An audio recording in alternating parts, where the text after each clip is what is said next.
biar aku dengar. Lalu mereka berkata, biar kita kata Muhammad itu adalah seorang kawan bohong. Ini saya dengar. Lalu Al-Walid menjawab, tidak, demi Allah dia bukan kawan atau bohong. Kita sendiri pernah melihat bagaimana keadaannya para kawan atau bohong, sedangkan Muhammad tidak ada lagak kawan atau bohong dan tidak bercakap dengan bahasa bohong.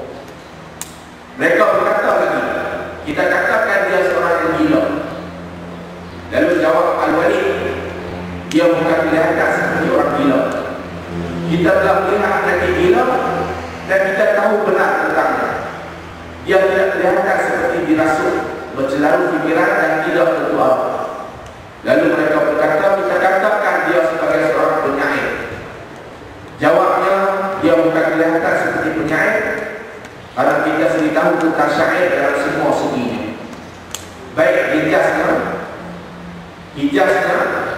qarainnya, makbul dan maksudnya. Ini bahasa orang ahli ini. Dalam syair kita tahu syair, tapi Quran ini kita tahu bukan syair. Bahasanya itu bukan syair. Mereka berkata lagi, kita katakan yang dia seorang ahli sihir. Al-Walid menjawab, dia bukan seorang ahli sihir karena kita pernah melihat tukang sihir dan sihir yang mereka lakukan. Sedangkan Muhammad itu tak pernah meniup dan menimpul dari sihir seperti mereka. Mereka bertanya pula, kalau begitu apa yang hendak kita katakan?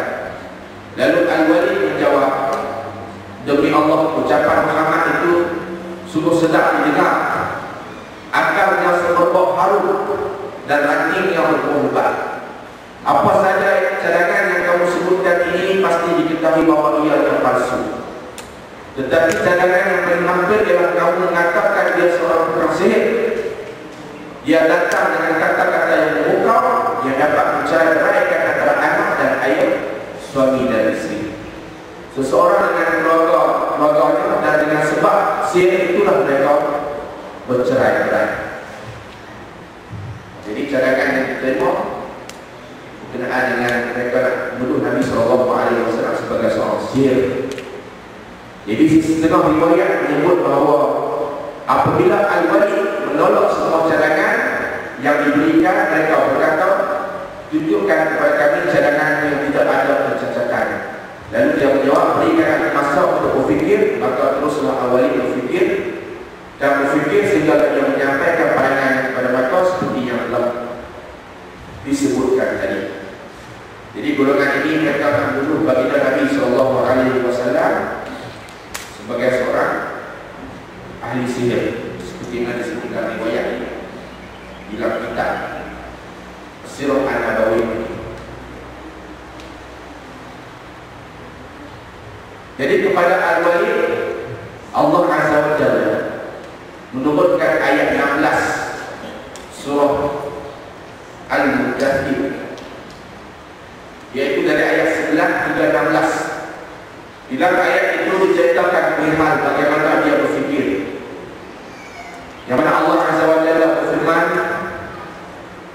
A'udzu billahi minasyaitonir rajim, innahu fakkara wa qaddar faqutila kaifa qaddar thumma qutila kaifa qaddar thumma nadhar thumma 'abasa wa yasar thumma 'abasa wa basar thumma adbara wa istakbara faqala in hadha illa sihrun yuqtar in hadha illa qaulul bashar. Ini surah Al-Mudaththir. Jadi ayat ini turun menyatakan tentang Al-Walid ini, tentang cadangannya yang mengatakan kita tuduh Nabi Muhammad SAW sebagai seorang ahli sihir, sahir. Jadi maksud dari firman Allah Azza wa Jalla, karena sesungguhnya ia telah memikirkan dan mereka berbagai tuduhan terhadap Al-Quran, maka binasalah dia di sini Al-Walid.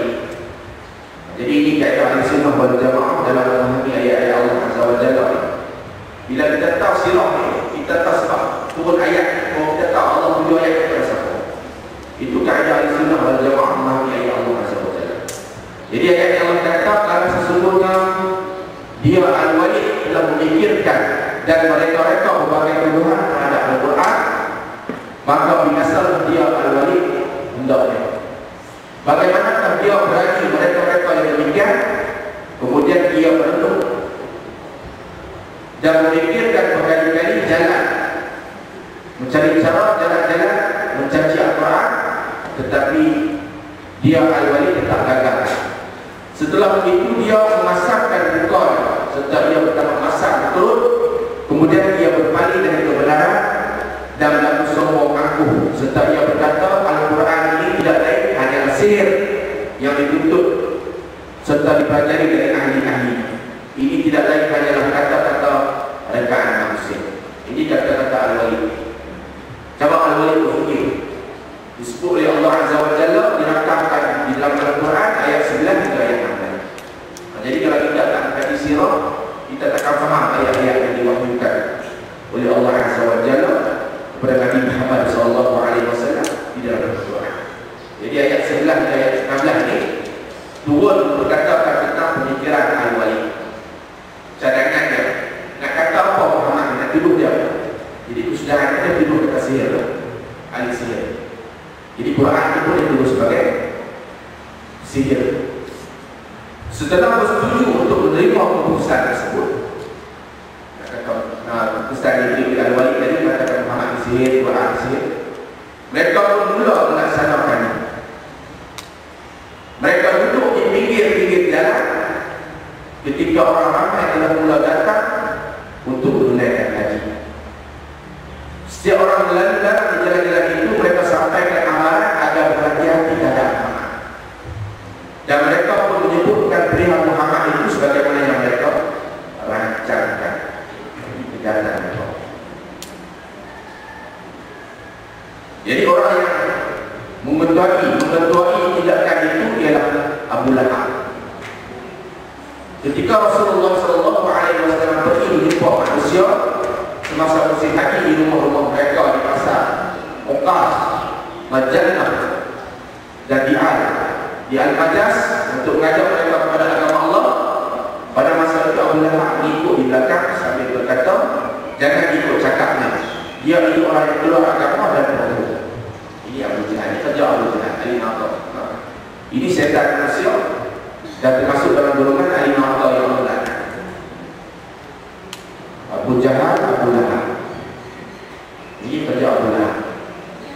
Tindakan itu akhirnya menyebabkan orang-orang Arab yang datang ke Mekah pada musim haji tahun itu membawa berita tersebut keluar, lalu tersebarlah cerita tentang sejenak musuh dan Arab.